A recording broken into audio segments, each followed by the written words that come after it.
자, 안녕하세요. 주식 정리해드리는 주정나입니다. 오늘도 시장 정리부터 먼저 시작을 해보도록 할게요.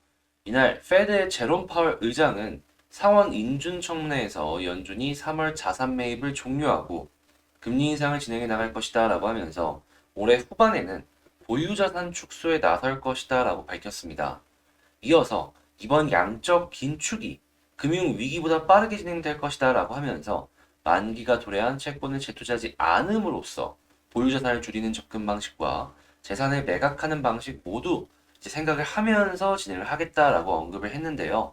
다만 인플레이션이 오래가게 된다면은 금리 인상을 추가적으로 더 나설 수 있다라는 얘기도 또한 강조하는 모습을 보여줬습니다. 다만 이제 모든 매파적인 이야기 속에서 이 비둘기파적인 이야기도 한 줄이 나왔는데요.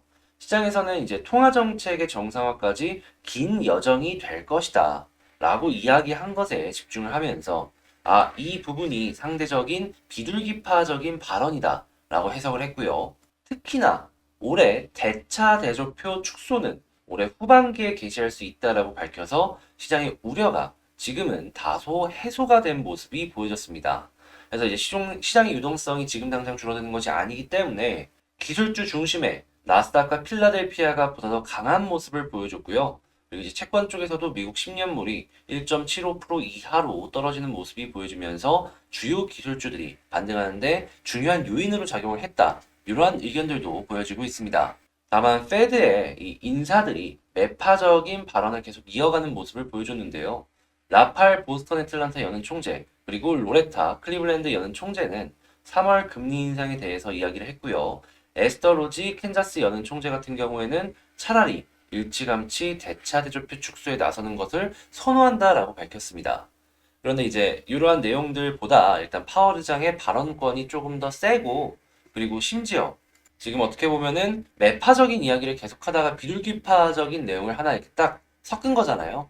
시장은 이러한 부분을 조금 더 주목을 해봤다. 요거를 체크를 하시면서 보시면 될 것 같고 다음에도 만약에 이제 비슷한 시기가 왔을 때 여러분들이 어떤 걸 주목을 해봤으면 좋겠냐라고 생각을 해본다면 저는 일단 투표권이 있는지 없는지 페드의 투표권이 있는지 없는지 요거부터 먼저 보면서 투표권이 없는 사람이 이야기를 하는 것과 투표권이 있는 사람이 이야기를 하는 것을 조금 나눠서 생각을 해보는 게 어떠할까 말씀을 드리고 싶습니다. 자, 그리고 12월 미국 소기업들의 낙관 지수가 98.9를 기록하면서 시장 예상치보다 높은 수치를 보여줬는데요.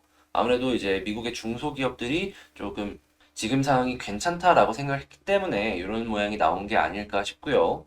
자, WTI 같은 경우에는 81.2달러, 3.82% 정도 상승 마감, 달러는 혼조세, 금 가격은 상승, 채권 가격도 일제히 상승 마감하는 모습을 확인할 수가 있었습니다.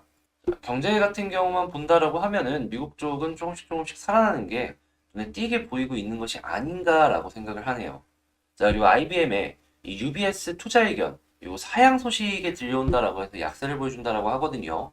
근데 IBM 같은 경우는 최근에 양자 컴퓨터 관련해가지고 이 하나의 플랫폼을 구축해서 이제 동맹 기업사라고 해야 될까요? 이렇게 끌어들이는 모습을 보여주잖아요. 근데 이번에 투자 의견이 하향이 나온 걸 봐서는 양자 컴퓨터 부분에 있어서 당장 수익이 나오는 것이 아니다라는 걸 첫 번째로 생각을 해볼 수가 있을 것 같고 두 번째는 본 사업 부분에 있어서 약간 매출 부분이 아쉬운 것이 아닌가 라는 생각을 해볼 수가 있을 것 같네요. 이 화이자의 팍스로비드가 내일 도착을 한다라고 합니다. 자, 그리고 올해 월가에서 금리 인상을 4번 할 것이다 라는 전망을 내놨고요. 이상기후 문제는 지속이 될 것이다 라는 이야기가 계속해서 나오고 있습니다. 자, 그리고 돼지 심장을 사람 이식에 성공했다라는 뉴스가 어제 나왔었잖아요.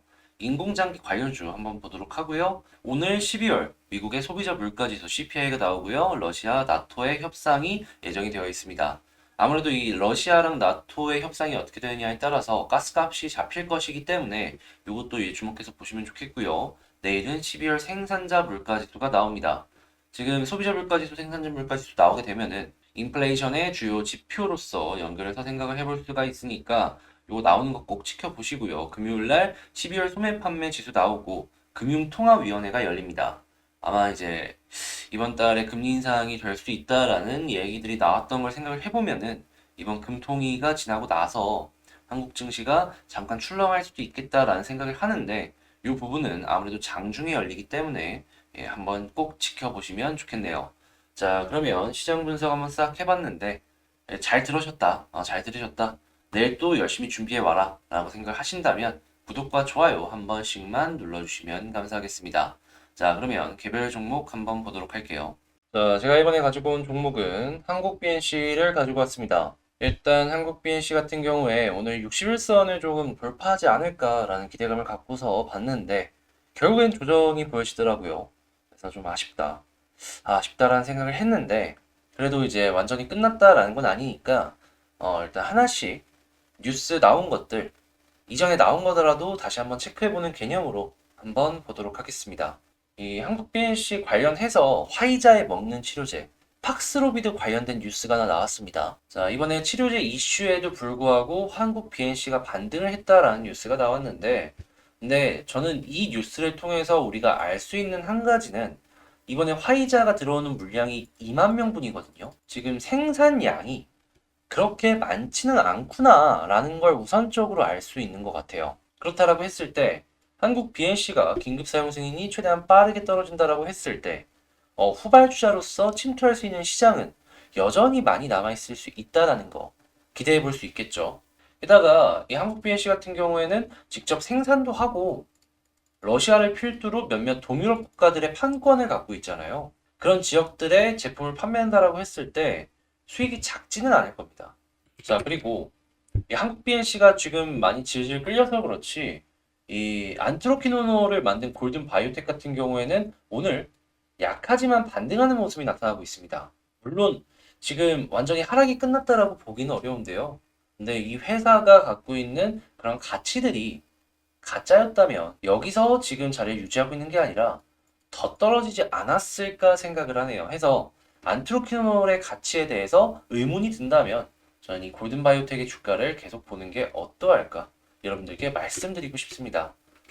자, 그러면 왜 한국 BNC 안 가냐 하면은 역시나 이제 이 유상증자 이슈가 좀 많이 컸죠.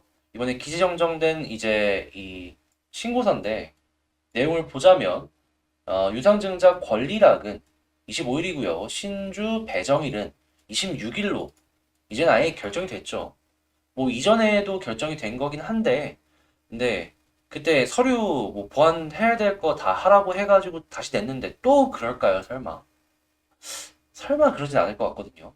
그래서 이 스케줄을 보면서 한번 생각을 해본다면 한국 BNC에서 최근 계속 반복된 그런 패턴이죠.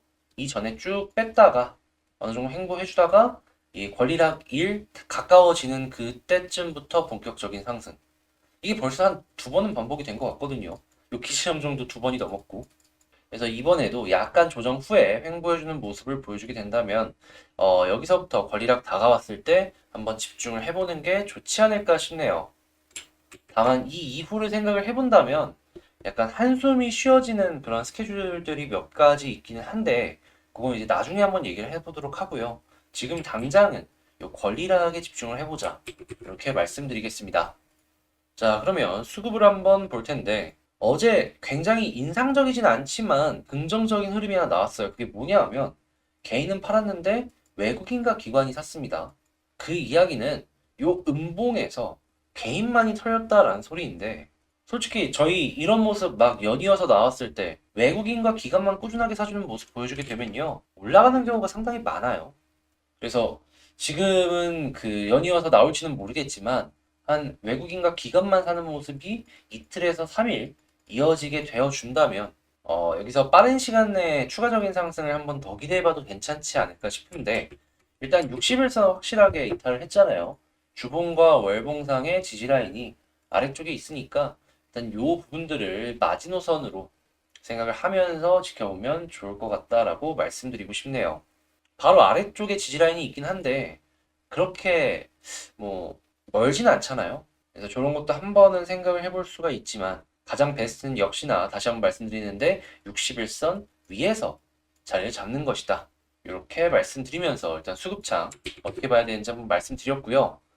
차트를 한번 보자면 이제 지지라인을 봤으니까 이제 어디를 뚫어야지 조금 많이 갈까 이것도 생각을 해봐야 되잖아요. 솔직히 까놓고 말해서 가장 베스트는 이게 21선 위에 있으면서 61선을 121선과 골든 크로스 시키는 게 제일 좋거든요. 근데 일단 그런 모습이 안 나왔잖아요. 그러면 만약에 61선 위에서 자리를 좀 잡아준다라는 가정하에 이 한국 BNC라는 종목을 보면요.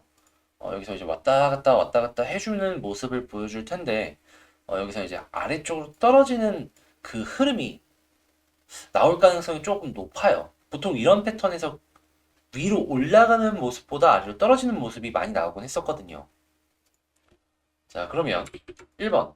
아까 우리 봤던 주봉과 월봉상의 요 지지라인 이탈하는 모습이 여기 조금 더 아래 있거든요.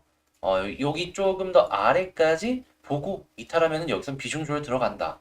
자, 그리고 두 번째, 만약에 유지를 해주는 모습이 보여지게 된다면은 약간 조금 겁이 나더라도 더 지켜볼 가치는 있어 보인다. 자, 그리고 만약에 이 위쪽에서 횡보를 해주는데 심지어 권리락 날까지 시간이 좀 더 남아있어. 그러면 이전 고점 돌파까지도 한번 생각을 해봐도 괜찮지 않을까 싶네요. 힘이 들어오는 날짜가 남아있다라는 거니까요. 근데 이제 그 전까지 여기서 이렇게 왔다 갔다 하면은 그 다음에 올라가더라도 여기 부분에서 끝나지 않을까 싶네요. 자, 그리고 또 한 가지 봐야 될 건, 자, 이 볼린저 하단을 찍었습니다. 21선을 돌파했을 때 여기까지 이렇게 갈 수 있는 것도 하나 생각을 해볼 수가 있지 않나 싶은데, 일단 요거는 모든 것들이 다 61선 위나 21선 위로 올라가 줘야지 생각을 해볼 수가 있는 상황이기 때문에 나중에 다른 영상을 통해 가지고 다시 한번 다뤄보도록 하고요. 지금은 일단 떨어지지 않고 여기서 지지를 해주길 그걸 바라면서 이 한국 BNC 영상 마치도록 하겠습니다. 자, 일단 많이들 좀 괴로우실 거예요. 큰 흐름상으로 보았을 때에도 어제 하락이 좀 많이 안 좋긴 했어요. 그래도 완전히 끝난 건 아니니까 조금 더 이 흐름이 과연 살아날지 이걸 집중적으로 지켜보면 좋을 것 같고요. 제 영상 도움되셨다고 생각을 하신다면 구독과 좋아요 한 번씩 눌러주시면 감사하겠습니다. 그리고 멤버십 관련해서 문의 주신 분들 있어 간략하게 말씀드리면 같이 공부할 수 있는 종목들 여러분들께 하나씩 하나씩 보여드리고 있고요. 그리고 이제 공부에 대해서도 어느 정도 얘는 어떻게 생각하는지 알아보고 싶다라고 생각하시는 분들도 니즈를 채워드리기 위해서 설명을 잘 드리고 있으니까 이 같은 경우에도 궁금하신 분들 같은 경우에는 하나씩 하나씩 체크를 해보시면 좋을 것 같습니다. 자, 그럼 전 다음에 더 좋은 영상으로 다시 찾아뵙도록 할게요. 이상 주식 정리해드리는 주정남이었습니다. 감사합니다.